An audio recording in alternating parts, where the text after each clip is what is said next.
વિદ્યાર્થી મિત્રો, પ્રકરણ નંબર 1 વિદ્યુત ભારો અને વિદ્યુત ક્ષેત્રના ચોથા લેક્ચરમાં આપ સર્વેનું સ્વાગત છે. આજે આપણે આગળ વધતા કુલમ્બના નિયમની વાત કરવાની છે. કુલમ્બના નિયમના બે સ્વરૂપો ભણવાના છે આપણે, એક અદિશ સ્વરૂપ અને બીજો સદિશ સ્વરૂપ. પહેલાં વાત અદિશ સ્વરૂપથી શરૂ કરીએ તો સૌપ્રથમ કુલમ્બના નિયમને સમજવા માટે આપણે સમજવું પડશે કે કુલમ્બનો નિયમ વિદ્યુત ભારના કયા પ્રકાર માટે સાચું છે અને કેવા વિદ્યુત ભાર માટે સાચું છે. તો બિંદુવત વિદ્યુત ભારો માટે, પોઈન્ટ ચાર્જીસ માટે કુલમ્બનો નિયમ સાચો છે અને સાથે સાથે સ્થિર હોવા જોઈએ. સ્થિર વિદ્યુત ભારો અને પાછા કેવા પોઈન્ટ ચાર્જીસ એટલે બિંદુવત વિદ્યુત ભારો. તો બિંદુવત અને સ્થિર વિદ્યુત ભારો માટે કુલમ્બનો નિયમ સાચો છે એટલે આપણે પહેલાં સમજવું પડશે બિંદુવત વિદ્યુત ભારને. બિંદુવત વિદ્યુત ભાર એટલે શું? તો મિત્રો, ધોરણ 11ના ચેપ્ટર નંબર 8 ગુરુત્વાકર્ષણમાં આપણે બિંદુવત શબ્દથી માહિતગાર થયા હતા. ત્યાં આપણે બિંદુવત પદાર્થો કહેતા હતા. બિંદુવત પદાર્થ ત્યાં આપણે કોને કહેતા હતા? તો પૃથ્વી અને સૂર્યની વાત કરતા હોઈએ, બ્રહ્માંડના કોઈ પણ બે કણોની વાત કરતા હોઈએ, બે ગ્રહોની વાત કરતા હોઈએ, તારાઓની વાત કરતા હોઈએ, ત્યારે આપણે તેને બિંદુવત ધારતા હતા. ત્યારે એમ કહેતા હતા કે પૃથ્વી અને સૂર્ય વચ્ચેના અંતરની સરખામણીમાં તેમનું કદ ખૂબ જ સૂક્ષ્મ લઈ શકાય, ત્યારે તેમને બિંદુવત પદાર્થો ગણી શકાય. તેમ અહીંયા આપણે વિદ્યુત ભારોને બિંદુવત ક્યારે ગણી શકીએ કે જ્યારે બે વિદ્યુત ભારો વચ્ચેના અંતરની સરખામણીમાં તે વિદ્યુત ભારોનું કદ ખૂબ જ સૂક્ષ્મ હોય, તેમના પરિમાણ ખૂબ જ સૂક્ષ્મ હોય, તો તેવા વિદ્યુત ભારોને બિંદુવત વિદ્યુત ભાર કહી શકાય. તમે સોશિયલ મીડિયામાં, ન્યૂઝપેપરમાં, ન્યૂઝમાં ક્યાંક ને ક્યાંક બ્રહ્માંડની, સૂર્યમંડળની આવી કંઈક ઇમેજીસ જોતા હશો કે જેમાં પૃથ્વી, સૂર્ય, તારાઓ, ગ્રહો, ઉપગ્રહો આ બધાની બિંદુવત નાના નાના ટપકાથી દર્શાવેલા હોય. ગુરુ કેટલો મોટો ગ્રહ છે પૃથ્વીની સરખામણીમાં, તો પણ એક નાનકડા ટપકા જેવું દર્શાવેલું હોય. તો એ બિંદુવત ક્યારે બની જાય છે? તો તેમની વચ્ચે બે પદાર્થો, બે ગ્રહો વચ્ચેના અંતરની સરખામણીમાં તેઓ ખૂબ નાના હોય છે, ત્યારે તેમને આપણે બિંદુવત કહી શકીએ. તો મિત્રો, બિંદુવત વિદ્યુત ભાર એટલે કે બે વિદ્યુત ભારો વચ્ચેના અંતરની સરખામણીમાં તેમના કદ, તેમના પરિમાણ, તેમના રેખીય પરિમાણ કેવા ધારવાના, કેવા હોવા જોઈએ? ખૂબ જ સૂક્ષ્મ હોવા જોઈએ. તો તેમને બિંદુવત વિદ્યુત ભાર કહી શકીએ છીએ. આવા વિદ્યુત ભારો માટે જ કુલમ્બના નિયમને આપણે ચર્ચી શકીએ. કુલમ્બનો નિયમ સાચો છે. તો બિંદુવત અને સ્થિર વિદ્યુત ભારો, સ્થિર વિદ્યુત ભારો વિશે તો આપણે સમજી ગયા છીએ. તો આ મહત્ત્વની વાત હતી કુલમ્બના નિયમને સમજવા માટે. તો હવે આપણે કુલમ્બના નિયમનો અદિશ સ્વરૂપ ચર્ચીએ. તો જે આપણો મેઇન ટૉપિક છે, મુખ્ય ટૉપિક છે, જેને આપણે કહી શકીએ. તો શરૂઆત કરીએ મિત્રો, કુલમ્બના નિયમનો અદિશ સ્વરૂપ. કુલમ્બના નિયમનો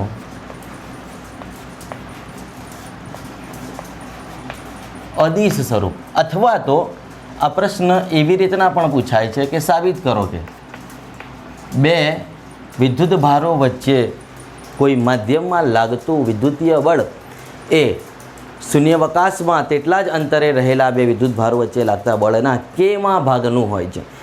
કે એટલે કે તે માધ્યમનું ડાઇલેક્ટ્રિક અચળાંક. તો આવી રીતના પણ તમને આ પ્રશ્ન પૂછાઈ શકે છે. અથવા તો સાબિત કરો કે Fm બરાબર F0/k, એટલે કે માધ્યમમાં વિદ્યુતીય બળ ઇઝ ઇક્વલ ટુ શૂન્યાવકાશમાં વિદ્યુતીય બળ ભાગ્યા k. ગમે તે રીતે પૂછાઈ શકે છે. પહેલાં સમજો કે કુલમ્બના નિયમનું અદિશ સ્વરૂપ શું છે. તો જેમ આપણે આગળ ચર્ચા કરી કે કુલમ્બનો નિયમ બિંદુવત અને સ્થિર વિદ્યુત ભારો માટે સાચું છે. તો આવા બે વિદ્યુત ભારો વચ્ચે કુલમ્બ બળ, જેને આપણે વિદ્યુતીય બળ કહીએ છીએ, એ કેવી રીતના લાગે છે? કુલમ્બ નામના વૈજ્ઞાનિકે તેનું સૂત્ર કેવી રીતના આપ્યું હતું? તો ચાર્લ્સ કુલમ્બ નામના વૈજ્ઞાનિકે બે બિંદુવત અને સ્થિર વિદ્યુત ભારો વચ્ચે લાગતા કુલમ્બીય બળને સમજાવતા કહ્યું કે માની લઈએ કે આ કોઈ બે સ્થિર બિંદુવત વિદ્યુત ભાર છે.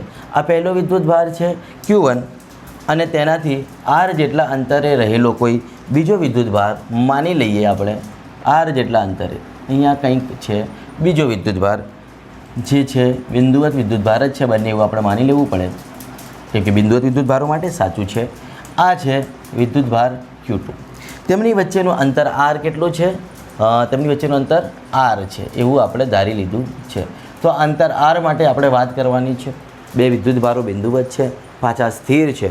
તો કુલમ્બ નામના વૈજ્ઞાનિકે તેનો નિયમ આપતા શું કહ્યું? તેના ગાણિતિક સ્વરૂપ પરથી આપણે સમજીશું કે બે બિંદુવત સ્થિર વિદ્યુત ભારો જો એકબીજાથી કંઈક અંતર આરે રહેલા છે ત્યારે તે વિદ્યુત ભારો વચ્ચે લાગતું કુલંબીય બળ એટલે કે જેને આપણે વિદ્યુતીય બળ કહીએ છીએ એ વિદ્યુતીય બળ તે વિદ્યુત ભારના ગુણાકારના સમપ્રમાણમાં હોય છે. આ બંને વિદ્યુત ભારો એટલે Q1 અને Q2 ના ગુણાકારના સમપ્રમાણમાં અને તેમની વચ્ચેના અંતરના વર્ગના વ્યસ્ત પ્રમાણમાં હોય છે. એટલે અંતર કેટલો છે r તો તેના વર્ગના વ્યસ્ત પ્રમાણમાં હોય છે.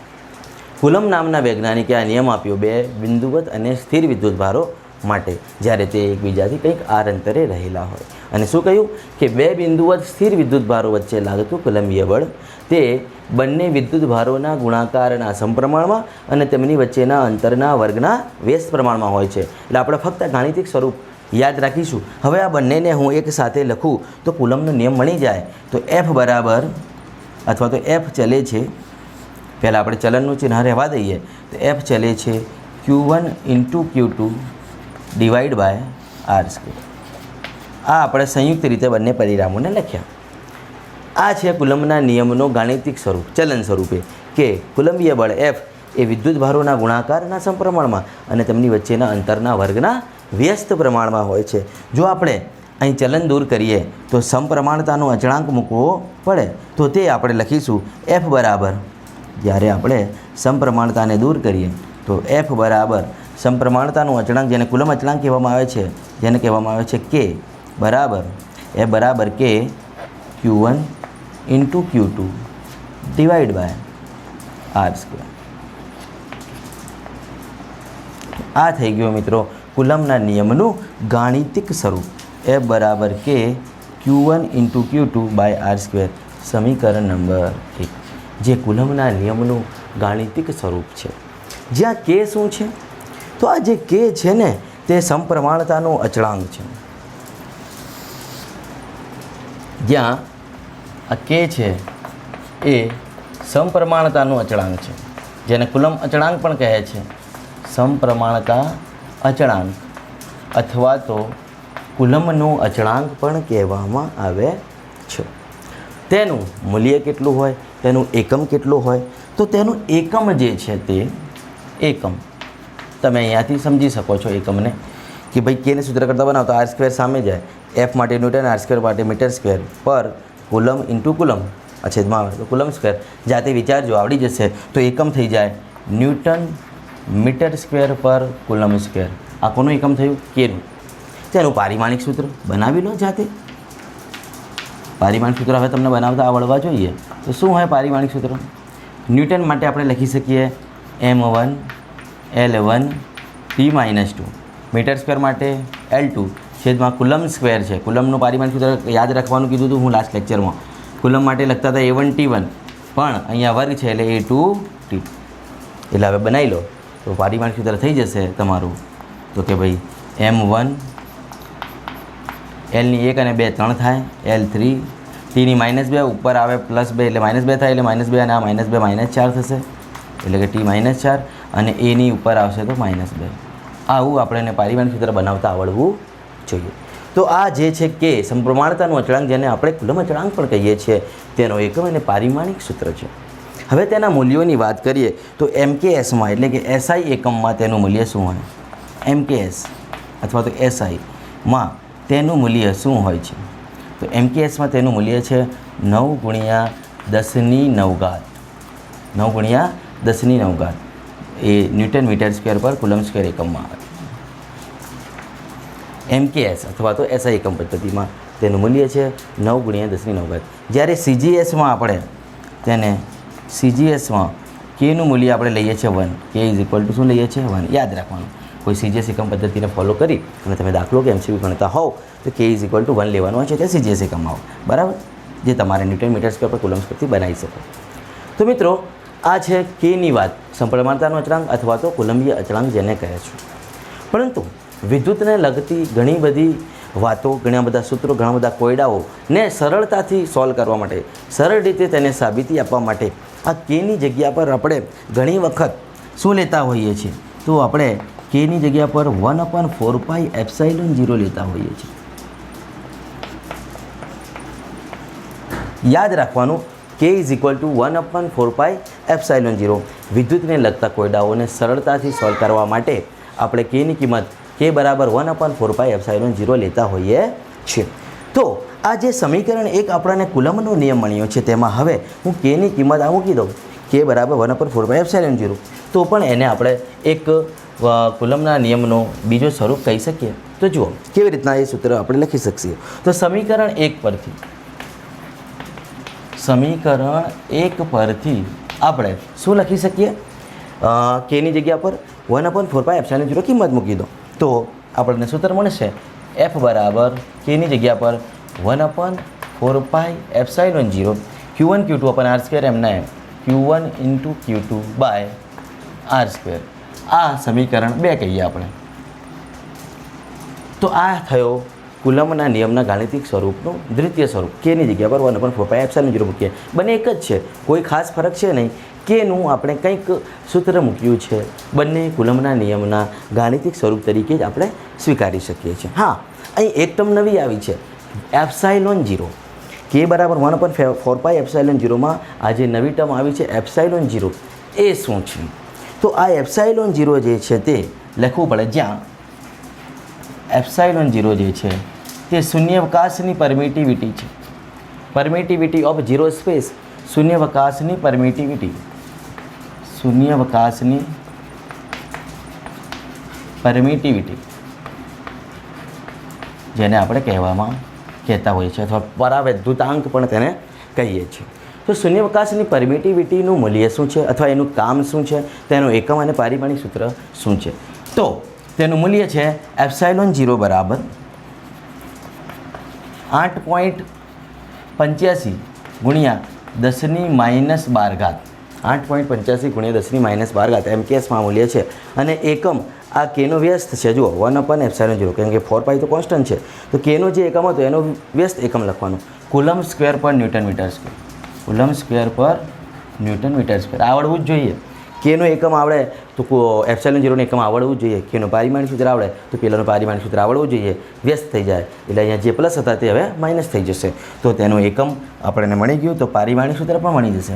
તેનું પારિમાણિક સૂત્ર કેના પારિમાણિક સૂત્ર કરતાં વ્યસ્ત, કેમ કે કેના એકમ કરતાં તેનું એકમ વ્યસ્ત છે. જુઓ તો ડાયરેક્ટ જ હું વ્યસ્ત લખી દઉં તો m1 હતો તો m-1 થઈ જશે, L3 હતો તો L-3 થઈ જશે, T-4 છે તો +4 અને A-2 છે તો +2. પૂરું.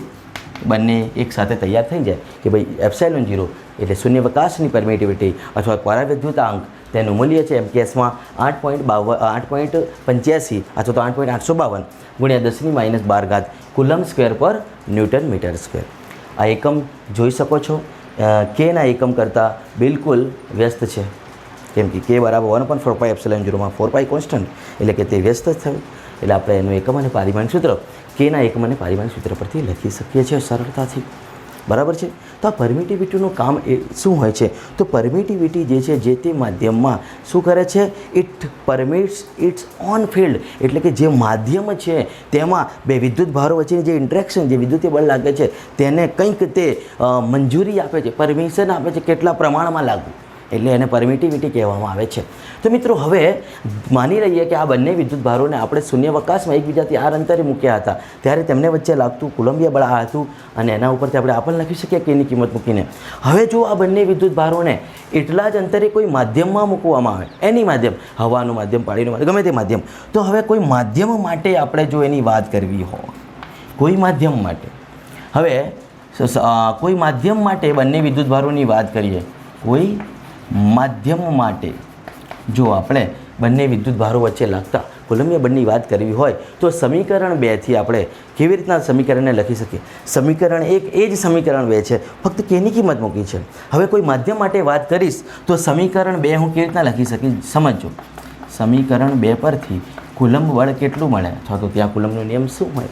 તો ફરક કંઈ પણ ના પડે, એ જ નિયમ છે, એ જ ગાણિતિક સ્વરૂપ છે. બસ આ ε0 જે છે જ્યારે શૂન્યાવકાશમાં હતું તો શૂન્યાવકાશની પરમિટિવિટી લેતા હતા. હવે જ્યારે માધ્યમમાં મૂકીશું બે વિદ્યુત ભારોને તો માધ્યમની પરમિટિવિટી આવશે અને તેને આપણે ε કહીશું. બસ એટલો જ ફરક, બીજું કોઈ ફરક હશે નહીં. તો તે સૂત્ર આવશે F બરાબર 1/4πε Q1 × Q2 બાય r². એટલા જ અંતરે એ જ બે વિદ્યુતભારો જે છે આપણે એને મૂક્યા છે. એટલા માટે આપણે ફક્ત જે માધ્યમ માટેની વાત કરવા જઈ રહ્યા છે સમીકરણ 3માં, ત્યાં ફક્ત બદલાશે તો પરમિટિવિટી, જ્યાં એપ્સિલોનને આપણે કહી શકીએ માધ્યમની પરમિટિવિટી,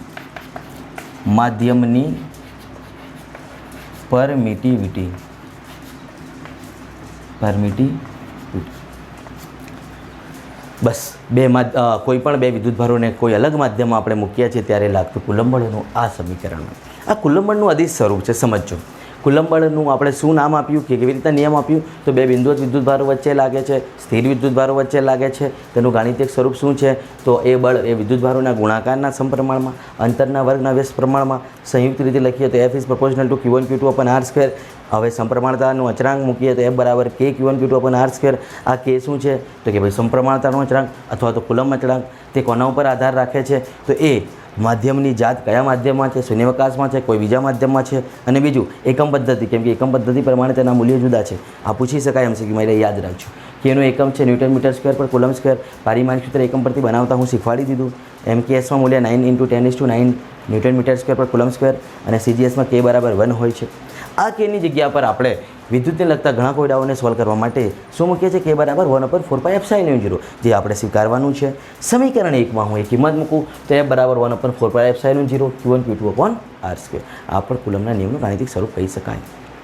હવે એમાં ε0 નવી ટર્મ આવી છે, તો એ ε0 શૂન્યાવકાશની પરમિટિવિટી છે, બીજું કંઈ નથી.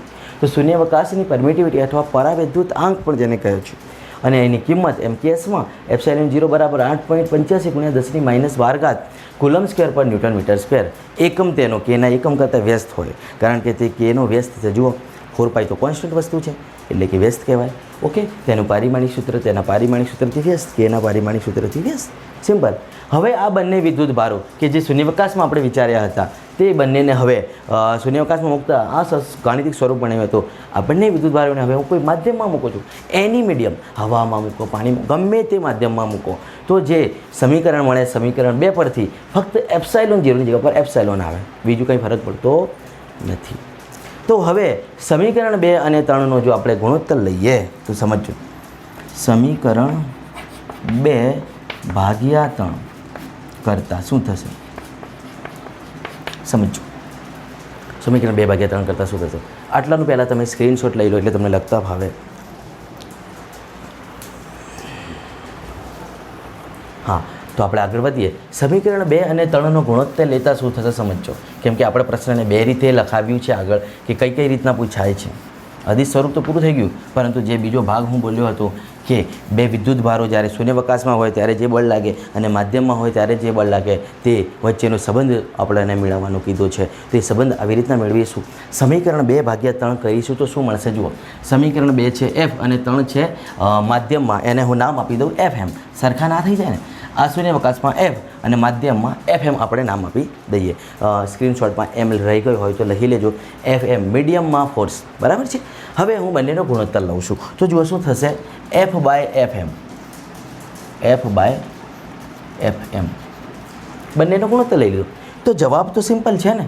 ગુણોત્તર લેતા જુઓ, બંનેમાં સમાન રાશિઓ છે, Q1 Q2 અપન r², Q1 Q2 આ તો જતા જ રહેશે, 1/4π પણ કેન્સલ, ફક્ત વચ્ચે ε0 ને એપ્સાઇલોન, છેદનું છેદ અંશમાં જાય તો આપણે સિમ્પલી લખી શકીએ ε/ε0, અને તમને ખ્યાલ આવી ગયો હશે મારા ખ્યાલ પ્રમાણે.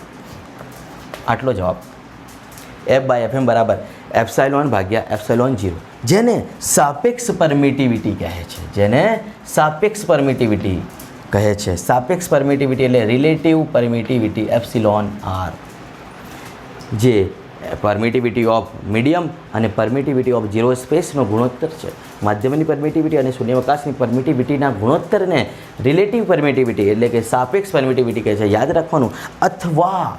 અથવા તેને ડાયઇલેક્ટ્રિક અચળાંક K પણ કહે છે. આ પણ યાદ રાખવાનું, કેપિટલ K.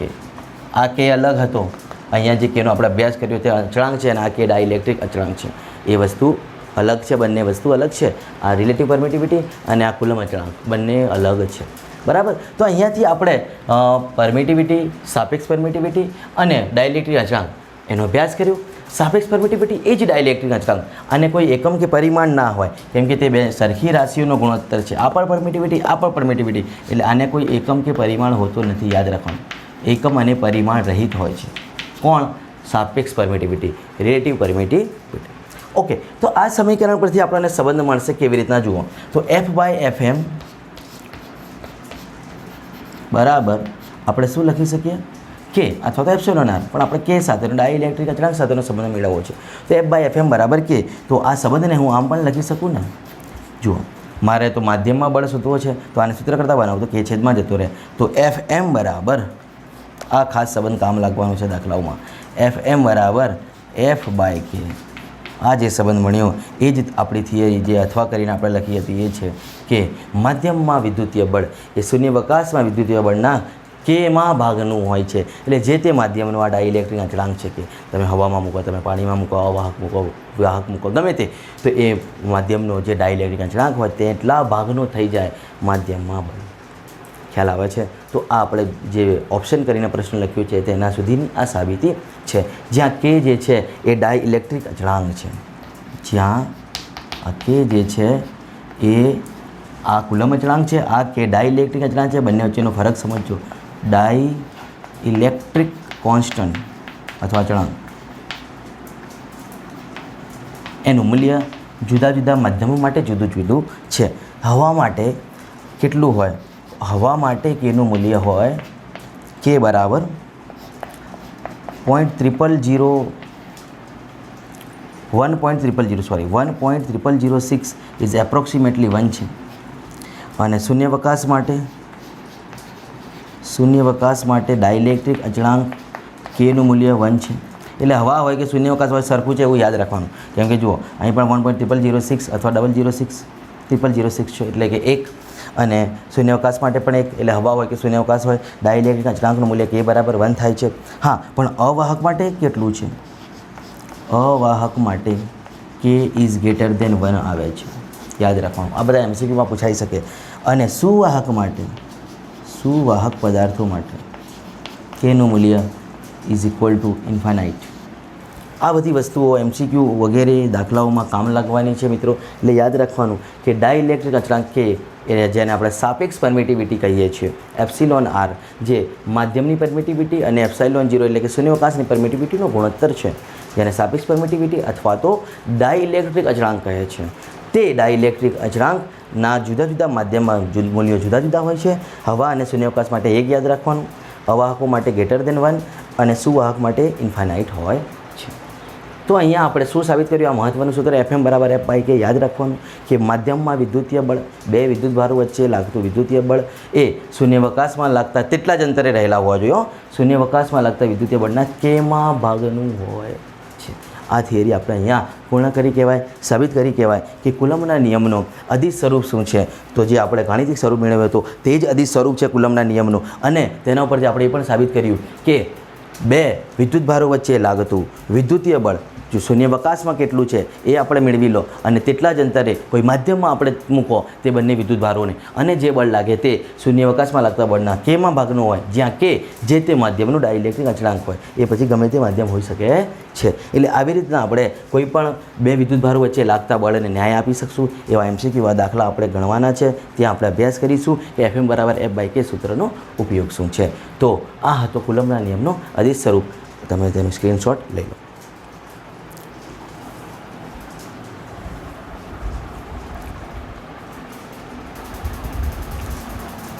હા, તો મિત્રો હવે આપણે વાત કરવાની છે આગળ કુલમના નિયમનું સદિશ સ્વરૂપ. આપણે અદિશ સ્વરૂપની ચર્ચા કરી લીધી, હવે સદિશ સ્વરૂપની ચર્ચા કરીએ. તો કેમ બે સ્વરૂપો છે, અદિશ અને સદિશ? કેમ સદિશ સ્વરૂપની ચર્ચા કરવી પડે? તો બળ સદિશ રાશિ છે ને, વિદ્યુતીય બળકો કે ગમે તે બળકો સદિશ રાશિ છે. એનો મતલબ કે એનો સદિશ સ્વરૂપ પણ હોવો જોઈએ. અને આ સદિશ સ્વરૂપની ચર્ચા આપણે કેવી રીતના કરીશું? ધ્યાન આપજો. કુલમના નિયમના સદિશ સ્વરૂપની ચર્ચા કરવામાં આપણે ત્રિપરિમાણી કાર્ટેશિયન યામાક્ષ પદ્ધતિને ધ્યાનમાં લેવી પડશે. અને તમે સદિશ વિશે જાણો છો કે સદિશ એટલે મૂલ્ય અને દિશા બંને હોય. આ ખાસ યાદ રાખજો. એકમ સદિશ પણ તમે જાણો છો, ચોથા ચેપ્ટરમાં ધોરણ 11ના ભણી ગયા છો. તો સૌપ્રથમ સદિશ સ્વરૂપની ચર્ચા કરવા માટે આપણે નિયમ તો એ જ કે બે વિદ્યુતભારો વચ્ચે લાગતું કુલંબીય બળ એ તે બે વિદ્યુતભારોના ગુણાકારના સમપ્રમાણમાં અને તેમની વચ્ચેના અંતરના વર્ગના વ્યસ્ત પ્રમાણમાં હોય છે. જે ગાણિતિક સ્વરૂપ છે જે તમે જાણો છો એ અહીંયા હું લખીને રાખું છું કે F = K Q1 × Q2 / R². આ સૂત્ર તો તમે જાણો છો, જ્યાં Kની જગ્યા પર 1/4πε0 તમે લખી શકો છો. એમાં કોઈ નવાઈની વાત છે નહીં, બરાબર છે. તો આ સૂત્ર એ આદિ સ્વરૂપ છે, એટલે કે મૂલ્ય આપે છે. પરંતુ હવે એની દિશા મેળવવા માટે આપણે અહીંયા સદિશની નિશાની કરવી પડે. તો જો અહીંયા સદિશની નિશાની કરવી પડે તો આ મૂલ્યની સાથે કંઈક દિશા દર્શાવતો ઘટક પણ હોવો જોઈએ. તો બસ એની જ ચર્ચા કરવા જઈ રહ્યા છીએ આપણે કે કુલમ્બના નિયમનું સદિશ સ્વરૂપ શું છે. તો આપણે ત્રિપરિમાણિક કાર્ટેશિયન યામાક્ષ પદ્ધતિનો વિચાર કરવો પડશે. તો હું પહેલાં ત્રિપરિમાણિક કાર્ટેશિયન યામાક્ષ પદ્ધતિને દોરવાનો પ્રયત્ન કરું છું. તો માની લઈએ કે આ ત્રિપરિમાણિક કાર્ટેશિયન યામાક્ષ પદ્ધતિ છે, એટલે કે XYZ અક્ષિસ જે ત્રણે એકબીજાને લંબ હોય છે. આવું બધું તમને પ્રાથમિક ખ્યાલ છે જ. માની લો કે આ ત્રિપરિમાણિક કાર્ટેશિયન યામાક્ષ પદ્ધતિ, તેનો ઉગમ બિંદુ છે O. તો ત્રણેય અક્ષો એકબીજાને લંબ હોય, તમે જાણો જ છો. ત્રણેયને આપણે નામ નિર્દેશન કરી દઈએ X, Y અને Z. ગમે તે નામ આવી શકાય, જરૂરી નથી. ફક્ત એકબીજાને લંબ હોવી જોઈએ, બસ એ જરૂરી છે. તો મિત્રો, આ ત્રિપરિમાણિક કાર્ટેશિયન યામાક્ષ પદ્ધતિમાં હું કોઈ પણ બે વિદ્યુતભાર લઈશ, કેમ કે કુલમ્બ 2 બોડી ફોર્સ છે. આપણે આગળ એનો મહત્ત્વના મુદ્દામાં ચર્ચા પણ કરીશું. જેમ અહીંયા બે વિદ્યુતભારો વચ્ચે લાગતા બળની ચર્ચા કરી હતી, એ જ બે વિદ્યુતભારોને અહીં મૂકવાના છે, પરંતુ સદિશ સ્વરૂપે ચર્ચા કરવાની છે. તો કોઈ પણ બે વિદ્યુતભાર જે આપણે આગળ ચર્ચા Q1 અને Q2 એ જ લઈ લઈએ. તો ચલો, એક છે Q1. તો માની લો કે Q1 અહીંયા છે. માની લો કે જે Q1 વિદ્યુતભાર છે તે આવી રહ્યો, બરાબર છે. જેનો ઉગમ બિંદુની સાપેક્ષે સ્થાન સદિશ જે છે તે R1 છે. ઉગમ બિંદુની સાપેક્ષે સ્થાન સદિશ, એટલે આપણે અહીંયાથી સ્થાન સદિશ દોરવું પડશે. આ ઉગમ બિંદુની સાપેક્ષે સ્થાન સદિશ કોનું? એટલે કે ભાઈ આ Q1 વિદ્યુતભારનું જે R1 સદિશ છે, અને નામ આપી દઈએ R1 સદિશ. તે જ પ્રમાણે બીજો જે વિદ્યુતભાર છે મિત્રો આપણો, એ એની જ રેખા પર આપણે દોરીએ તો Q2 વિદ્યુતભાર છે. તો આ Q2 વિદ્યુતભાર જે છે તેનું પણ એકમ સદિશ સ્થાન સદિશ આપણે, એટલે કે ઉગમ બિંદુથી તેનું અંતર એ છે R2 સદિશ. તો આ બંને વિદ્યુતભારો Q1 અને Q2 આપણે કાર્ટેશિયન યામાક્ષ પદ્ધતિ, જે ત્રિપરિમાણિક યામાક્ષ પદ્ધતિ છે તેમાં દોર્યા. કે Q1 જેનું સ્થાન સદિશ R1 સદિશ, Q2 અને તેનું સ્થાન સદિશ છે R2 સદિશ. હવે આ Q1 અને Q2 વચ્ચેના સ્થાન સદિશની વાત કરીએ તો Q2 થી Q1 તરફનો, એટલે કે જેને આપણે કહી શકીએ Q2 થી Q1 તરફનો સ્થાન સદિશ, એટલે જેને આપણે કહી શકીએ R12 સદિશ. જેને આપણે શું નામ આપી શકીએ? R12 સદિશ. તો કેમ તેને R12 સદિશ નામ આપ્યું છે એ ખ્યાલ છે તમને? તો એ એટલા માટે કે આપણે આ Q1નો Q2ની સાપેક્ષે સ્થાન સદિશ દોરી રહ્યા છે. તો આ જે છે એ છે R12 સદિશ. આમાં ઘણા વખતે વિદ્યાર્થીઓની ભૂલ પડતી હોય છે, પણ ભૂલ પડવા જેવું કશું છે જ નહીં. જો હું તમને કહું છું એ ખાસ યાદ રાખો. R12 સદિશની ડિરેક્શન હું ક્યાં દોરી છે? તો 2 થી 1 તરફ. કેમ કે હું R12 એટલે 1 નો 2 ની સાપેક્ષે સ્થાન સદિશ દોરી રહ્યો છું. તમને 11મા ધોરણમાં સાપેક્ષ વેગમાં હું નો નીનો કન્સેપ્ટ સમજાવ્યું છે. પહેલો હોય તેનો, બીજો હોય તે ની.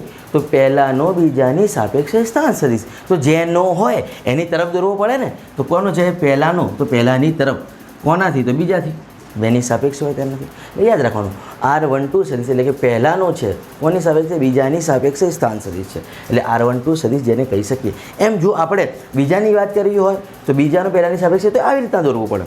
બીજાનો સ્થાન સદિશ પણ દોરી શકાય, અને એ પણ આપણે આવી રીતના દોરી શકીશું. આમ દોરી શકીએ બીજાનો સ્થાન સદિશ. આ ફક્ત હું તમને બહાર દોરીને બતાવું છું, અને તેને તમે R21 સદિશ નામ આપી શકો, નો ડાઉટ, જેની આગળ જરૂર પડવાની જ છે. બંને સ્થાન સદિશ દોરી શકાય. તો મહત્ત્વની વાત એ છે કે આ જે બે સ્થાન સદિશો હતા, જે Q1નો R1 સદિશ અને Q2નો R2 સદિશ, અને જે આપણે Q2 થી Q1 તરફનો સ્થાન સદિશ, એટલે કે Q1નો સ્થાન સદિશ આપણે જે કહ્યું છે Q2ની સાપેક્ષે, એ છે R12 સદિશ. તો R12 સદિશ શું હોય? તો Q1 અને Q2 વચ્ચેનું અંતર, નો ડાઉટ. Q1 અને Q2 વચ્ચેનું અંતર જ હોય, જેને આપણે આમ લખી શકીએ કે R12 સદિશ બરાબર R1 માઇનસ R2 સદિશ. તો આમાં ખબર ના પડી સાહેબ, આ કેવી રીતના લખી શકીએ? R12 સદિશ બરાબર R1 માઇનસ R2 સદિશ તમે કેવી રીતના લખી શકો? તો જુઓ ને, ત્રિકોણની જે રીત તમે ચોથા ચેપ્ટરમાં સમતલમાં ગતિમાં 11મા ધોરણમાં ભણ્યા હતા, ત્રિકોણની રીતે સરવાળા, બસ એ જ રીત વાપરી છે હું. તમે જોઈ શકો છો, R2 પહેલો સદિશ, એના શેષ પર બીજા સદિશની પૂછ એટલે કે R12, અને એમનું આ પરિણામી સદિશ R1 લઈ લો. તો ત્રિકોણની રીતે સદિશોના સરવાળા માટેની ત્રિકોણની રીત. કઈ રીત? સદિશોના સરવાળા માટેની ત્રિકોણની રીત. ત્રિકોણની રીતે સરવાળા કરતાં તમે ધોરણ 11માં શીખ્યા છો. તો જુઓ, હું પહેલો સદિશ લઉં છું R2 સદિશ.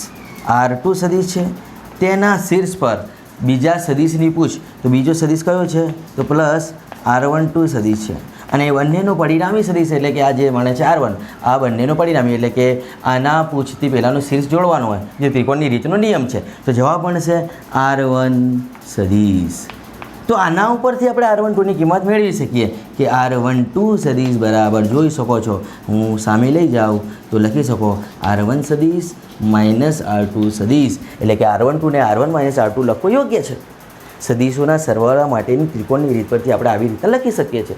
R12 બરાબર R1 માઇનસ R2 અને R21 ને R2 માઇનસ R1 પણ લખી શકો. સદિશોના સરવાળા માટેની ત્રિકોણની રીત.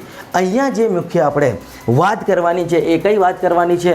તો આપણે તો કુલંબીય બળ એટલે કે વિદ્યુતીય બળનો સદિશ સ્વરૂપ, કુલમ્બના નિયમનો સદિશ સ્વરૂપ મેળવવાનો છે. એટલે અદિશ સ્વરૂપ તો આપણે જાણીએ છીએ. હવે આકૃતિના અંદર ત્રિપરિમાણિક કાર્ટેશિયન યામાક્ષ પદ્ધતિમાં તમે બે વિદ્યુતભારો Q1 અને Q2 તેમના સ્થાન સદિશો દર્શાવી દીધા. Q1 અને Q2 વચ્ચેનો સ્થાન સદિશ, જેને આપણે નામ આપ્યું R12 સદિશ, અને કહ્યું કે પહેલાંનું બીજાની સાપેક્ષે સ્થાન સદિશ છે અને તેનું શું હોય, તેની શું કિંમત હોય? તો R12 બરાબર R1 માઇનસ R2. ક્યાંથી હોય? તો ત્રિકોણની રીત પરથી હોય. આ બધું જ કહી દીધું. હવે જે મેન કહેવાનું છે તે સદિશ સ્વરૂપ કેવી રીતના ચર્ચીશું, તો ધ્યાન આપજો. જેમ આપણે અદિશ સ્વરૂપમાં સૂત્ર લખતા હતા F બરાબર K Q1 Q2 upon R², હવે સદિશ સ્વરૂપ એ સૂત્ર કેવી રીતે લખાશે? તો સદિશ સ્વરૂપમાં પહેલાં દિશાની ચર્ચા કરવી પડે કે બળ ક્યાં લાગે છે અને એની દિશા કઈ છે. તો પહેલાં આપણે લખીશું, પહેલા મુદ્દામાં આપણે લખીશું Q1 વિદ્યુત ભાર પર Q2 વડે લાગતું બળ. કેમ? અહીંયા આપણે આ બંને વિદ્યુત ભારોને સજાતીય લીધા છે. તમે વિજાતીય પણ લઈ શકો. ફરક એટલો જ રહે કે સજાતીય હોય તો અપાકર્ષણ થાય અને વિજાતીય હોય તો આકર્ષણ થાય. કેમ કે તમે જાણો છો વિદ્યુત ભાર બે પ્રકારના હોય છે, ધન અને ઋણ. બે સમાન હોય તો અપાકર્ષણ, અસમાન હોય તો આકર્ષણ. એ વિદ્યુતીય બળના પણ બે પ્રકાર છે, આકર્ષી અને અપાકર્ષી. એટલે આપણે જે ધાર્યા છે એ સજાતીય છે એવું ધારીને માનીએ તો Q1 પર Q2 વડે લાગતું બળ ચોક્કસ કઈ દિશામાં હશે? તો બહારની દિશામાં. કારણ કે કયો બળ છે? અપાકર્ષી બળ. તમે સમજી શકો છો, Q1 પર Q2 બળ લગાડશે તો કેવી રીતના લગાડશે? અપાકર્ષી, કેમ કે બંને સજાતીય છે. તો તે બળ લાગશે આવી રીતના, અપાકર્ષી બળ લાગશે. અને જેને તમે કહી શકો Q1 પર Q2 વડે લાગતું બળ છે. તો આ લખતા પણ શીખો. તેને આપણે શું લખી શકીએ? તો F12 સદિશ. આ લખતા શીખો 1 પર 2 વડે. તો કેવી રીતના લખવાનું જુઓ, હું બતાવું છું. પહેલા વિદ્યુત ભાર પર બીજા વડે લાગતું બળ આપણે શોધી રહ્યા છીએ. તો એને આપણે કેવી રીતના દર્શાવવાનું? તો હું તમને 11મા ધોરણથી કહેતો આવું છું કે આવી રીતના બળ કોના પર કોના વડે લાગે છે એના માટે યાદ રાખવાનું. પર વડે, જેમ તમે માર્કેટમાં શાકભાજી ફળ ફરાદી ખરીદવા જાઓ અને પેલા લારીવાળાને પૂછો કે ભાઈ કેટલા રૂપિયા કિલો છે? તો કે ભાઈ 100 રૂપિયા કિલો સફરજન છે. તો તમે કહો ના પોસાય. તો પેલો શું કહે? ભાઈ પર વડે તો લો અને કીધું આગળ વધો. તો આ પર વડે શબ્દ યાદ રાખો. પર વડે આપણે યાદ રાખીશું, જેના પર હોય તે પહેલો એટલે કે 1 અને જેના વડે હોય તે બીજું. પર વડે, બસ. એટલે આપણે યાદ રાખીશું F12 એટલે શબ્દોમાં તેને શું વંચાય? 1 પર 2 વડે. પર વડે શું યાદ રાખવાનું? પર વડે. પહેલા પર બીજા વડે, પહેલો હોય એ પર, બીજો હોય વડે. પર વડે શબ્દ યાદ હોય તો તેને શબ્દોમાં વાંચતા આવડે. F12નો મતલબ પહેલા પર બીજા વડે. આ સમજાવું છું, પર વડેનો મતલબ સમજી લેજો. જેમ સાપેક્ષ વેગમાં નોની એટલે કે પહેલાંનો બીજાની સાપેક્ષે, એમ બળો માટે પર વડે યાદ રાખવાનું, પહેલા પર બીજા વડે. બધા જુદી જુદી રીતના કહેતા હોય પણ આ જ સરળ રીત છે. પર વડે શબ્દ યાદ જ હોય બધાને. એટલે કે 1 2 લખ્યો હોય એટલે 1 પર 2 વડે, 2 1 લખ્યું હોય તો 2 પર 1 વડે, 3 1 લખ્યું હોય તો 3 પર 1 વડે. ગમે તે આવે એટલે આપણે આવડવું જોઈએ. તો F12 સદિશ બરાબર શું લખશું? જુઓ, તો અહીંયા આપણે સદિશ સ્વરૂપની વાત કરીએ તો સદિશ માટે શું હોય? તો મૂલ્ય અને દિશા. તો આયર્યું મૂલ્યનું સૂત્ર તો આયર્યું, સાથે મારે દિશા એડ કરવી પડશે, ડાયરેક્શન. તો બસ મૂલ્યનું સૂત્ર તો એ જ છે. તો પહેલાં એ તો એમ જ લખો, મૂલ્ય તો જે છે તે છે. તો કે ભાઈ K Q1 × Q2 બાય, હવે અહીંયા જે R² છે એ Q1 અને Q2 વચ્ચેનો અંતર કેટલો છે? R12. જેમ આપણે આગળ અદિશ સ્વરૂપમાં શું જોયું હતું? આ બે વિદ્યુત ભારો હતા, એક હતો Q1 અને એક હતો Q2 અને એની વચ્ચેનું અંતર R હતું. એટલે આ લખતા હતા ને, અહીંયા અંતર શું છે? R12. તો આપણે લખીશું R12². શું લખીશું? R12². એટલે આટલા સુધી તમને ખ્યાલ આવી ગયું હશે. પરંતુ અહીંયા વાત સદિશ સ્વરૂપની છે તો તેની દિશા આપવી પડે. તો એ દિશા કેવી રીતના આપવાની? તો મિત્રો તમે જાણો છો સદિશ એટલે મૂલ્ય અને દિશા. તો આ રહ્યું મૂલ્ય અને આ દિશા માટે આપણે એનો એકમ સદિશ લખવો પડે. એનો એકમ સદિશ ચોથા ચેપ્ટરમાં તમે ભણ્યા હશો કે સદિશ એટલે મૂલ્ય અને દિશા, અથવા તો એકમ સદિશની વ્યાખ્યા તમે ભણ્યા હશો. એકમ સદિશ આપણે કહેતા હતા કે એકમ સદિશ i cap, j cap, k cap આવા બધા હતા. એક્સ અક્ષનો આઈ કેપ, જે વાયનો જે કેપ, ઝેડનો કે કેપ, આ બધા એકમ સદિશો છે. અને એકમ સદિશની વ્યાખ્યા તમે ત્યાં ભણી હશે કે એકમ સદિશ બરાબર સદિશ ભાગ્યા તેનું મૂલ્ય. સદિશ ભાગ્યા તેનું મૂલ્ય. તો આના ઉપરથી પણ કહી શકો, જુઓ સદિશ બરાબર એકમ સદિશ ગુણ્યા મૂલ્ય. એટલે ગમે તે રીતે તમે યાદ રાખો, બસ યાદ રાખો. શું યાદ રાખવાનું છે? તો કે ભાઈ સદિશ એટલે શું? તો મૂલ્ય અને દિશા.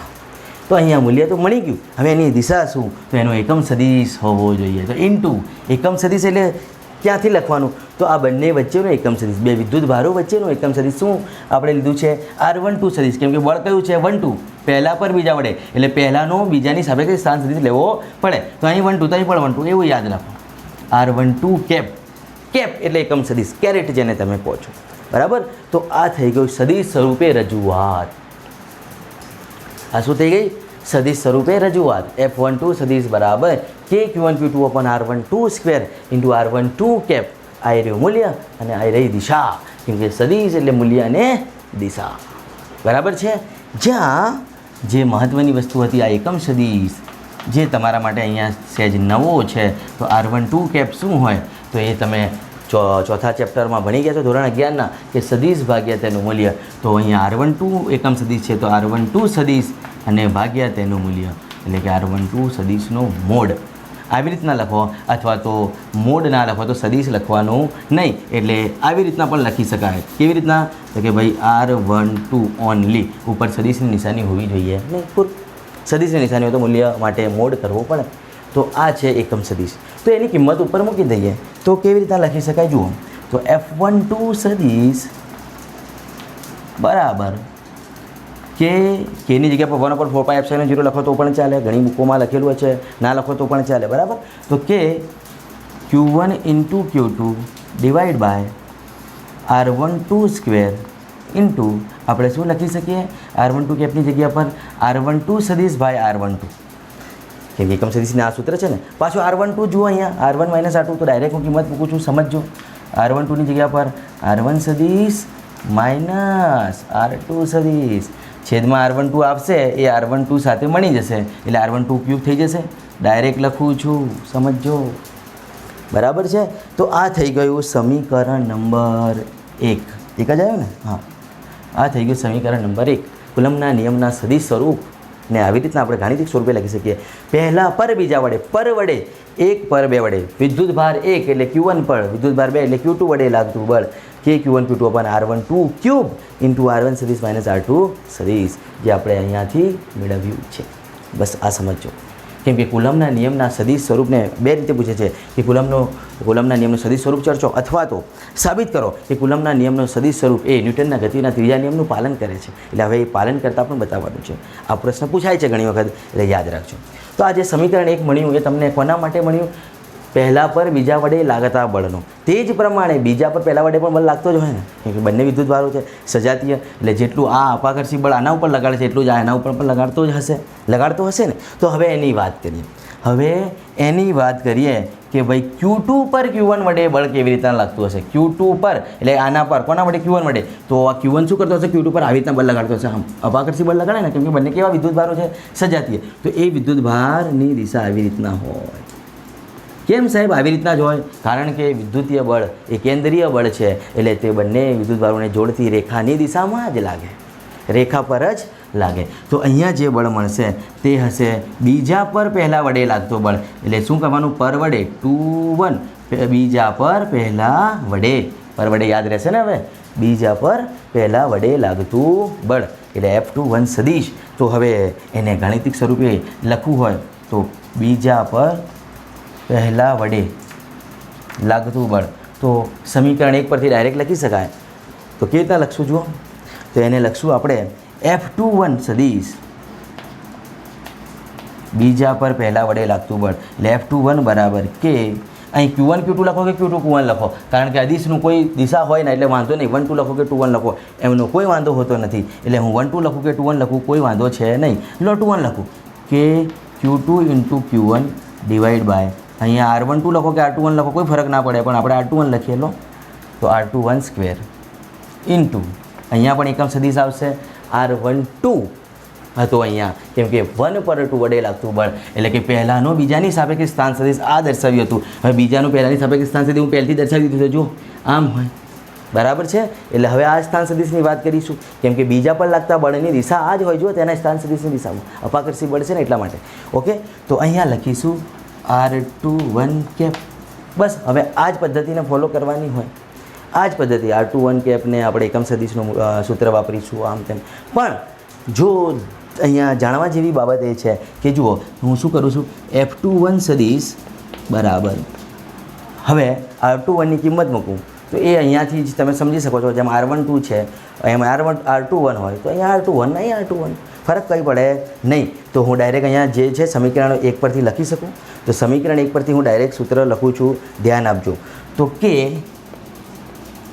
Q2 × Q1 by R21 square into અહીં R1 માઇનસ R2 છે, કેમ કે અહીં R12 હતો, જુઓ R12 કેપ હતો, અહીં R21 છે એટલે R2 માઇનસ R1 આવશે.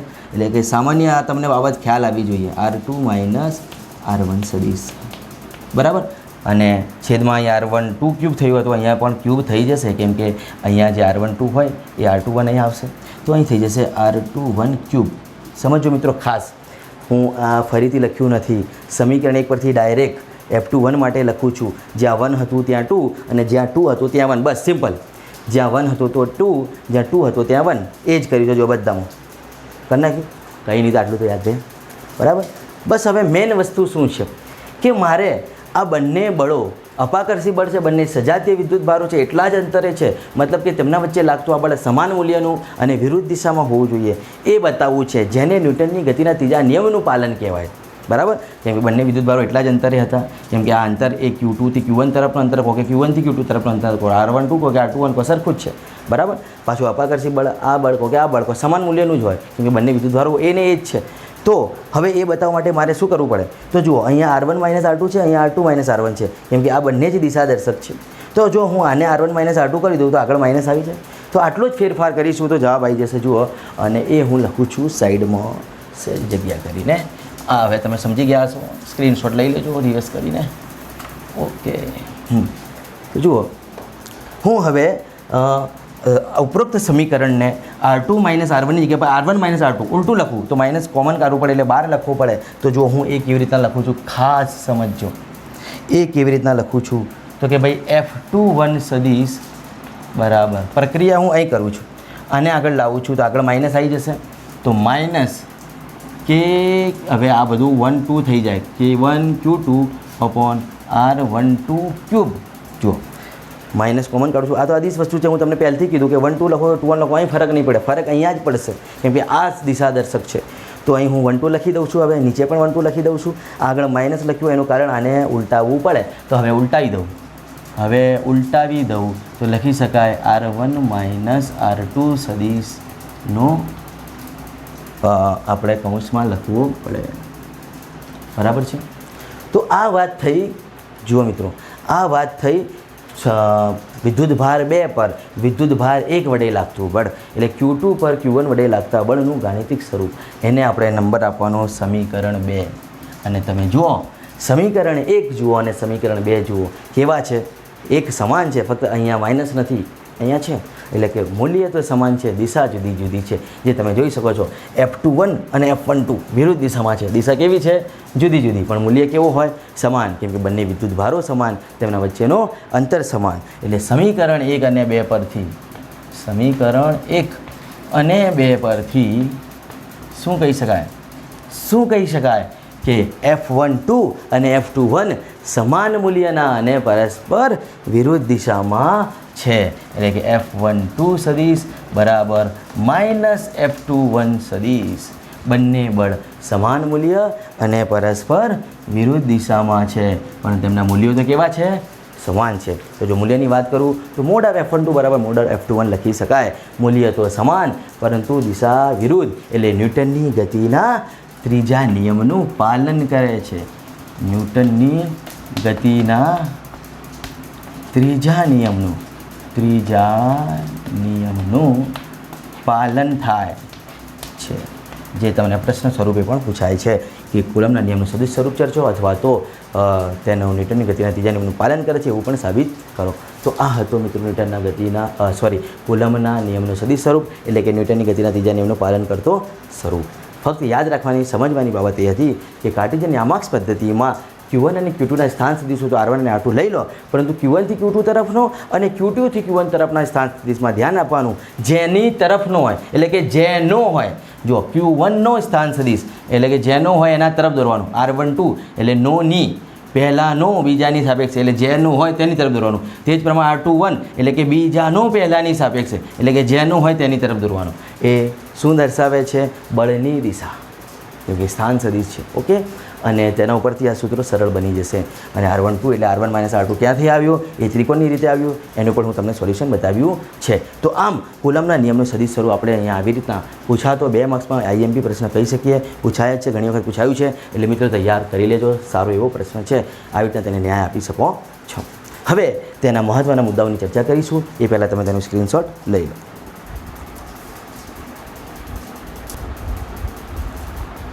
તો મિત્રો હવે આપણે વાત કરીએ કુલમના નિયમના મહત્ત્વના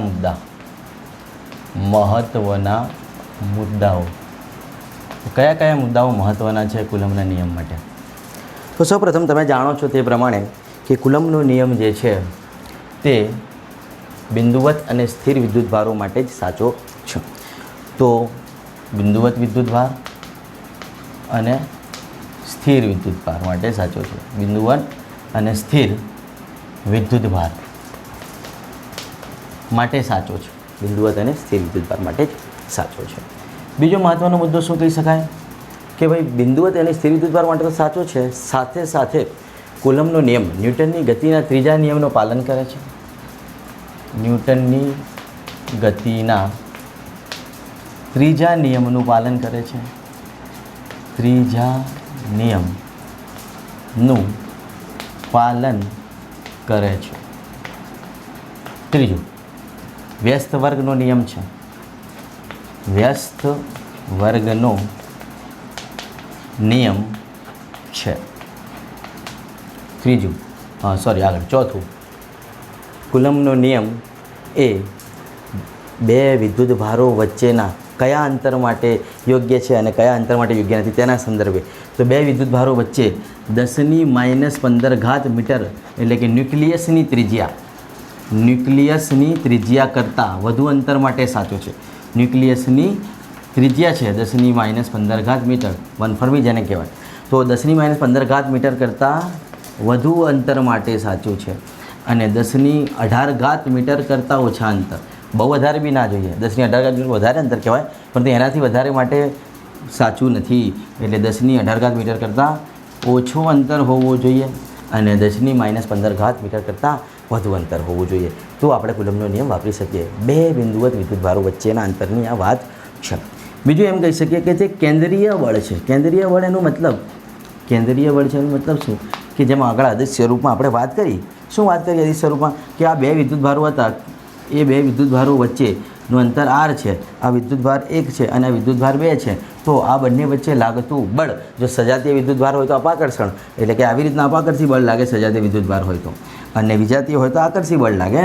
વિજાતીય હોય તો કેવી રીતના આકર્ષવાનું? આવી રીતના, બરાબર. તો આ બળ જે છે જુઓ, એ બંનેને જોડતી રેખાની દિશામાં જ લાગે છે, એટલે કેન્દ્ર તરફ જ લાગે છે, એટલે કેન્દ્રીય બળ છે. બંનેને જોડતી રેખા પર જ લાગે, કેન્દ્રીય બળ છે. આ મુદ્દો પણ તમારે યાદ રાખવાનો છે, સમજવાનો છે. વ્યાસ વર્ગનો નિયમ છે, ન્યૂટનની ગતિના ત્રીજા નિયમનું પાલન કરે છે. બિંદુવત અને સ્થિર વિદ્યુતભારો માટે સાચું છે. 10⁻15 મીટર કરતાં વધુ અંતર માટે સાચું અને 10⁻18 મીટર કરતાં ઓછા અંતરો માટે સાચું છે.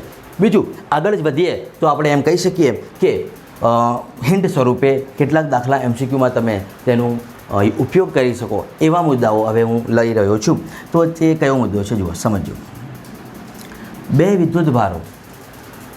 વિદ્યુતભારો અથવા તો વિદ્યુતભારિત પદાર્થો એકબીજાથી આર અંતરે હોય, આ તમારે નોંધ સ્વરૂપે લખવાના મુદ્દા છે. તો અહીંથી MCQ જેવા મુદ્દાઓની શરૂઆત થઈ રહી છે, સમજો. નોંધ સ્વરૂપે પણ તમે લખી શકો છો. ધારો કે બે વિદ્યુતભારિત પદાર્થો છે. માની લો કે આ પહેલો પદાર્થ છે Q1 અને તેનાથી આર અંતરે રહેલો આ બીજો પદાર્થ છે Q2. આ બંને પદાર્થો પર શરૂઆતમાં Q1 અને Q2 વિદ્યુતભાર હતો અને તેમની વચ્ચે લાગતો બળ F હતો. જે બળ લાગે છે અહીંયા એ કયો બળ છે? F માની લો. હવે આ બંને પદાર્થોને એકબીજાના સંપર્કમાં લાવવામાં આવે છે. સંપર્કમાં લાવવામાં આવે છે એટલે કે ટચ કરાવવામાં આવે છે, એકબીજાને સંપર્ક કરાવવામાં આવે એટલે વિદ્યુતભારોની વહેંચણી થાય, તમે જાણો છો. પછી એટલા જ અંતરે જુદા પાડી દેવામાં આવે છે. સંપર્ક કરાયા બાદ ફરીથી એટલા જ અંતરે મૂકી દેવામાં આવે છે. તો હવે આ બંને વિદ્યુતભારો વચ્ચે લાગતું કુલંબીય બળ કેટલું હશે તે શોધવા માટેનું સૂત્ર છે. યાદ રાખજો, F ડેશ એટલે કે અંતે છૂટા પાડ્યા બાદ લાગતું બળ F ડેશ બરાબર F કૌંસમાં Q1 plus Q2 whole square by 4Q1 Q2. આ સૂત્ર યાદ રાખજો. જે મહત્ત્વનો મુદ્દો પણ કહી શકાય, નોંધ કરીને હિન્ટ પરીક્ષાલક્ષી MCQ વગેરેમાં પણ કામ લાગશે કે બે વિદ્યુતભારો Q1 અને Q2 છે. માની લો તેમના વચ્ચે શરૂઆતમાં બળ F છે, અંતર R છે. હવે એકબીજાના સંપર્કમાં લાવી છૂટા પાડી દો. સંપર્કમાં ના લાવવું હોય તો વિદ્યુતભારી તાર વડે જોડી દો, સુવાહક તાર વડે તેમનો સંપર્ક કરાવી દો અને તેટલા જ અંતરે તેમને મૂકવામાં આવે તો અંતે સંપર્ક કરાયા બાદ તેમના વચ્ચે કેટલો બળ હશે તો એ શોધવા માટેનું સૂત્ર F ડેશ બરાબર F Q1 plus Q2 whole square by 4Q1 Q2. For an example એનું એક MCQ ચર્ચીએ. દાખલા તરીકે માની લો કે આ બંને વિદ્યુતભારોમાંથી એક વિદ્યુતભાર છે 2Q. આનું હું નામ આપી દઉં છું 2Q અને આનું નામ આપું છું -Q. વિદ્યુતભારોને નામ આપી દીધું, બરાબર. 2Q અને -Q છે. શરૂઆતમાં બળ F છે તો હવે બળ શોધો. ચલો તો આ સૂત્રમાં કિંમત મૂકો. ડાયરેક્ટ રકમ થઈ જ ગઈ ને. એકનો 2Q નામ આપી દીધું, એકનો -Q નામ આપી દીધું. શરૂઆતમાં બળ F જ છે, અંતર R જ છે. એ માનીને આપણે આ સૂત્રમાં કિંમત મૂકીએ તો જુઓ જવાબ કેવી રીતના લાવવાનું? F ડેશ બરાબર. આવા ગમે તે MCQ દાખલા પૂછાઈ શકે. હું એક સિમ્પલ એક્ઝામ્પલથી તમને સમજાવું છું. તો F ડેશ બરાબર F કૌંસમાં Q1 કેટલો છે તો કે ભાઈ 2Q પ્લસ Q2 કેટલો છે તો કે -Q. તો વચ્ચે શું થઈ જશે તો માઇનસ. ડાયરેક્ટ કરી દો, ખ્યાલ આવશે ને. Whole square divide by 4 2Q into -Q. ચલો સાદુરૂપ આપો. 2Q -Q એટલે Q સ્ક્વેર. અહીં શું જવાબ આવશે તો કે ભાઈ Q સ્ક્વેર અને F તો હતો જ, 12F છે, યાદ રાખવાનું છે. ઇન્ટુ F આગળ કે પાછળ લખો, વાંધો ના આવે, બરાબર. છેદમાં 2Q ઇન્ટુ Q શું થશે? 2Q into Q square, 4 2 8, 8Q square થશે. 8Q સ્ક્વેર, બરાબર છે. અહીંયા 2Q -Q Q થયું Q સ્ક્વેર. અહીંયા 2Q ઇન્ટુ -Q ઇન્ટુ 4 પણ છે એટલે 4 2 8, 8Q સ્ક્વેર. આગળ માઇનસ આવે કેમ કે -Q હતું એટલે જવાબ શું આવશે તો Q સ્ક્વેર અને Q સ્ક્વેર કેન્સલ થશે અને જવાબ આવશે F બાય 8. જવાબ શું આવશે? F by 8 minus. ખ્યાલ આવશે કેમ માઇનસ આવશે? કારણ કે નીચે Q1નો વિદ્યુતભાર 2Q છે, Q2નો વિદ્યુતભાર -Q છે. ગુણાકાર કરશો તો 4 2 8 Q સ્ક્વેર પણ કેવો માઇનસ એટલે -F બાય 8. આ તમારો જવાબ આવે જેને આપણે આવી રીતના લખી શકીએ સુધારીને. બરાબર જોવાતું નહીં હોય તમને કદાચ તો હું લખી શકું -F બાય 8 ઇન્ટુ F તો હતું જ -F બાય 8, બરાબર. આવી રીતના લખી શકો. તો આ રીતના તમે આ મુદ્દાને ન્યાય આપી શકો છો. બીજો મુદ્દો, મહત્ત્વના મુદ્દામાં બીજો મુદ્દો તો નંબર 2. હવે એ મુદ્દો કોના વિશે છે તો તટસ્થ બિંદુ માટે વાત કરીએ. તટસ્થ બિંદુ એટલે શું? તો જ્યારે બે વિદ્યુતભારો સજાતીય હોય કે વિજાતીય હોય, ગમે તે બે વિદ્યુતભારો હોઈ શકે, તે બંને વિદ્યુતભારો વચ્ચે કોઈ તટસ્થ બિંદુ એટલે કે ત્રીજો વિદ્યુતભાર એવી કઈ જગ્યાએ કયા અંતરે મૂકીએ તો ત્રણેય સંતુલિત અવસ્થામાં આવી જાય એટલે કે એ બિંદુ તટસ્થ બિંદુ હોય તેના પર લાગતો બળ શૂન્ય થાય. તો માની લઈએ તટસ્થ બિંદુની વાત કરી રહ્યા છે બે સજાતીય વિદ્યુતભારો માટે. બે સજાતીય વિદ્યુતભારો માટે તટસ્થ બિંદુ કેવી રીતના મેળવવાનું તે એક્ઝામ્પલથી સમજાવું છું કે આ બે વિદ્યુતભારો છે. એક છે Q1, તેનાથી R અંતરે બીજું છે Q2 અને બંને વચ્ચેનું અંતર છે સ્મોલ r. હવે એમ કે છે કે આ બંને વિદ્યુતભારો સજાતીય છે પહેલાં, એટલે કે જે પણ હોય Q1 નું મૂલ્ય Q2 નું મૂલ્ય જે પણ હોય, પણ સજાતીય છે, ધન ધન, ઋણ હોય તો ઋણ ઋણ. તો ત્રીજો જે વિદ્યુત ભાર આ બંનેની વચ્ચે આવે તટસ્થ બિંદુ માટે યાદ રાખવાનું, જો બે સજાતીય વિદ્યુત ભારો હોય તો જે ત્રીજો વિદ્યુત ભાર છે એ બંનેની વચ્ચે કંઈક આવે જે તટસ્થ બિંદુ જેટલા અંતરે મૂકો તો તેના પર લાગતું પરિણામી બળ શૂન્ય, એટલે કે ત્રણે ત્રણ સંતુલિત અવસ્થામાં છે એવું આપણે કહી શકીએ. તો એ અંતર ક્યાંથી શોધવાનું? તો નાના વિદ્યુત ભારથી. માની લો કે Q1 પર 3 કુલમ છે અને Q2 પર 9 કુલમ છે, તો નાનો કયો થયો? Q1. એટલે Q1 થી તે અંતર માપવાનું, આ ખાસ યાદ રાખવાનું છે. તો આ અંતરને હું કહીશ x, આ અંતરને શું કહીશ? x. જ્યાં મારે Q3 મૂકવાનું છે. કયું વિદ્યુત ભાર મૂકવાનું છે? Q3. તો આ અંતર શોધવા માટે, એટલે કે આ તટસ્થ બિંદુ કહેવાય, આ તટસ્થ બિંદુનું અંતર શોધવા માટેનું સૂત્ર છે x બરાબર, યાદ રાખજો મિત્રો, x બરાબર પહેલાં શરૂઆતમાં જે અંતર હતું તે એમનું એમ, x બરાબર r કૌંસમાં under root Q1 by under root Q2 plus Q1, under root Q2 plus under root Q1.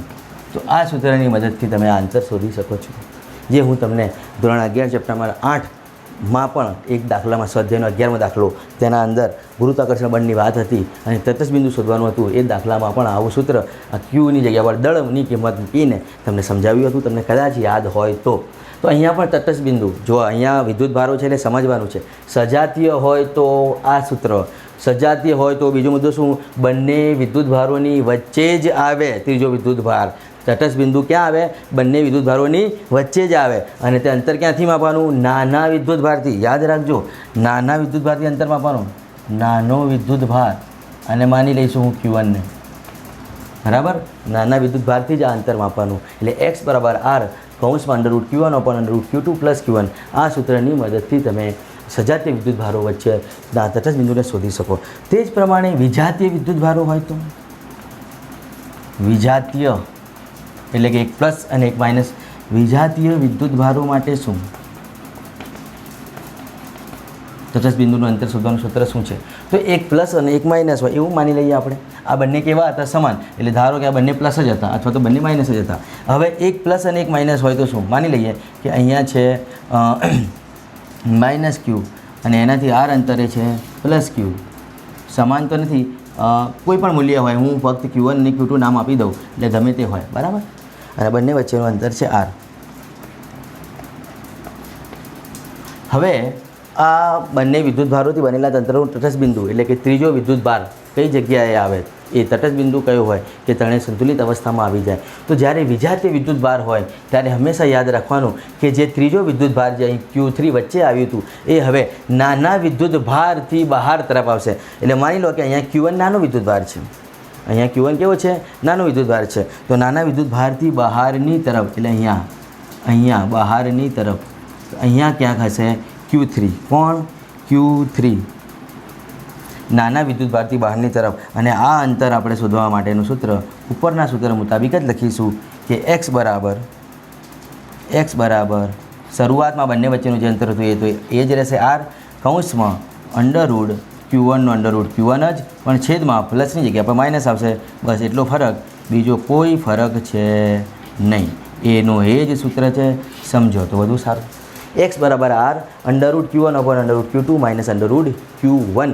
જો વિજાતીય વિદ્યુત ભાર હોય તો આ સૂત્ર અંતર શોધવા માટે તટસ્થ બિંદુનું, જો સજાતીય વિદ્યુત ભાર હોય તો તટસ્થ બિંદુનું અંતર શોધવા માટેનું આ સૂત્ર સજાતીય માટે પ્લસ આવે, વિજાતીય માટે માઇનસ આવે, આવું યાદ રાખવાનું. પણ આકૃતિમાં સજાતીય માટે તટસ્થ બિંદુ ક્યાં આવે? બંનેની વચ્ચે નાના વિદ્યુત ભારથી અંતર મપાય બંને કેસમાં. અને વિજાતીય હોય તો પણ નાના વિદ્યુત ભારથી જ અંતર મપાય, પણ હવે વચ્ચે ના આવે, પણ નાના વિદ્યુત ભારથી બહારની સાઈડે હોય.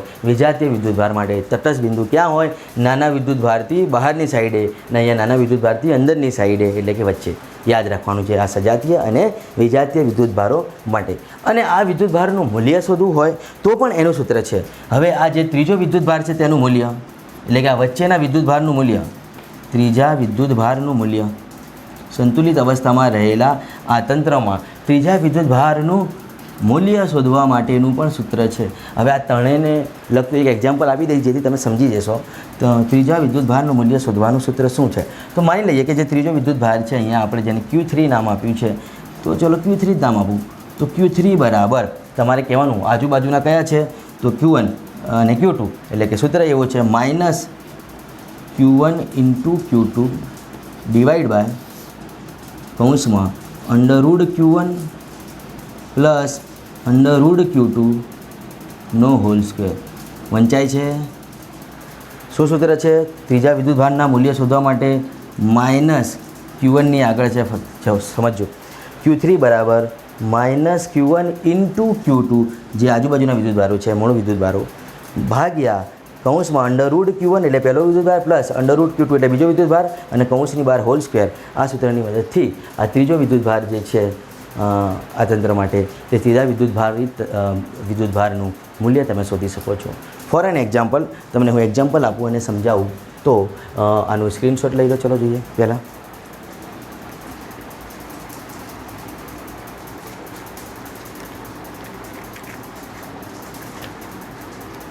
ચલો લઈ લીધું સ્ક્રીનશોટ.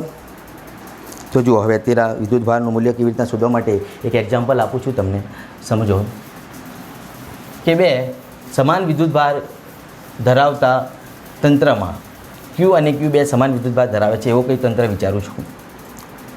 અહીંયા પણ Q વિદ્યુતભાર છે અને બીજો વિદ્યુતભાર પણ Q જ છે. બે સમાન વિદ્યુતભારોથી બનેલો તંત્ર છે અને તેમની વચ્ચે કોઈ વિદ્યુતભાર સ્મોલ Q એટલે કે ત્રીજો વિદ્યુતભાર આપણે લાવવાનો છે. એટલે આ પહેલાં કેસ જેવી વાત થઈ તો કહે છે કે આ બે સમાન વિદ્યુતભારોથી બનેલા તંત્ર Q અને Qની વચ્ચે તટસ્થ બિંદુ એટલે કે એવો બિંદુ તમે શોધો કે જ્યાં ત્રીજો વિદ્યુતભાર મૂકવામાં આવે જેથી સંપૂર્ણ વિદ્યુતભારોથી બનેલો તંત્ર સંતુલિત અવસ્થામાં આવી જાય. તો આ ત્રીજા વિદ્યુતભારનું અંતર એટલે કે સ્થાન આ x પણ શોધો અને આ ત્રીજા વિદ્યુતભારનું મૂલ્ય પણ શોધો.